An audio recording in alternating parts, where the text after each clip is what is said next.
Osaamisperusteisuus liitetään helposti käsitteenä vain ammatilliseen koulutukseen ja sen tuottamiin käytännön taitoihin.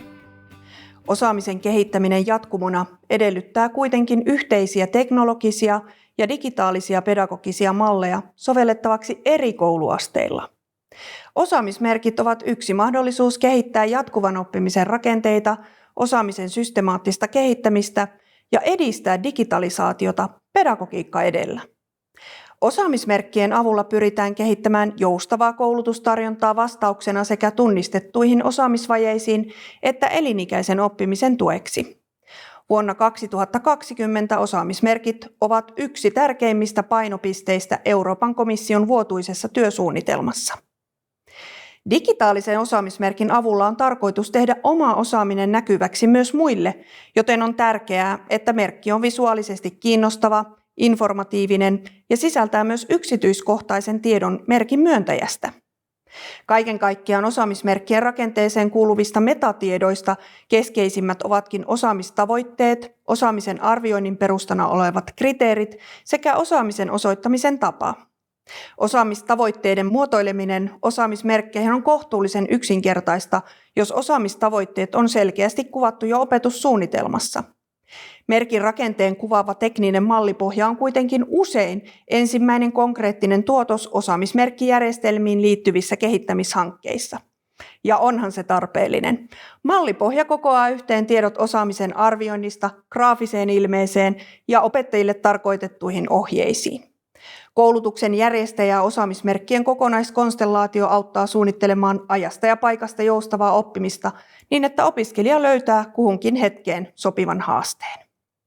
Eri merkit voivat olla laajuudeltaan ja vaativuudeltaan hyvin erilaisia, paitsi eri konstellaation tasoilla, mutta myös merkkiperheiden sisällä.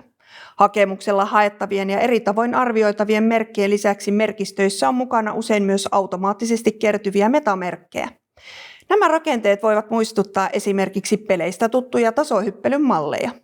Pelillisyyttä voidaankin hyödyntää monin tavoin osana innostavaa ja kannustavaa prosessia, jossa osaamismerkit ohjaavat oppimista. Osaamismerkit ovat pisteiden ja tulostaulujen tapaan pelillistämisen peruselementti, joka antaa merkkien suorittajille samantapaisia koukuttavia kokemuksia kuin varsinainen pelaaminen. Osaamismerkit innostavat tarttumaan toimeen ja ansaitut merkit motivoivat jatkamaan oppimista edelleen kohti seuraavaa osaamistavoitetta. Merkkien erilaajuiset ja asteittain syvenevät haasteet pitävät opiskelijan kiinni oppimisessa myös arjen haastaessa aikataulut. Osaamismerkit ohjaavat myös hyödyntämään oman verkoston osaamista oppimisessa.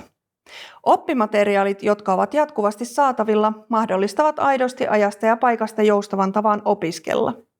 Merkin hakemisen ja palautteen saamisen välinen aika vaikuttaa kuitenkin suoraan opiskelijan intoon jatkaa oppimista edelleen yhden merkin saatuaan.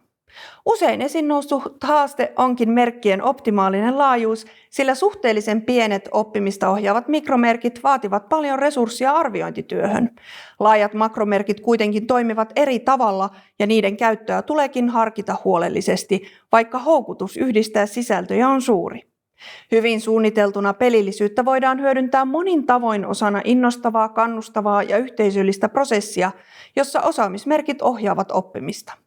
Inspiroivan pelillisyyden lisäksi osaamismerkit tukevat oppimisanalytiikan sovelluksia, jotka ohjaavat osaamisen kehittämiseen jatkumona ja auttavat meitä entistä paremmin ymmärtämään oppimisen eri ulottuvuuksia. Väitöskirjassani kuvaan tarkemmin, miten näitä rakenteita voi suunnitella kerroksellisen mallin avulla ja siten vaikuttaa oppimisprosessin eri vaiheisiin ja tavoitteisiin.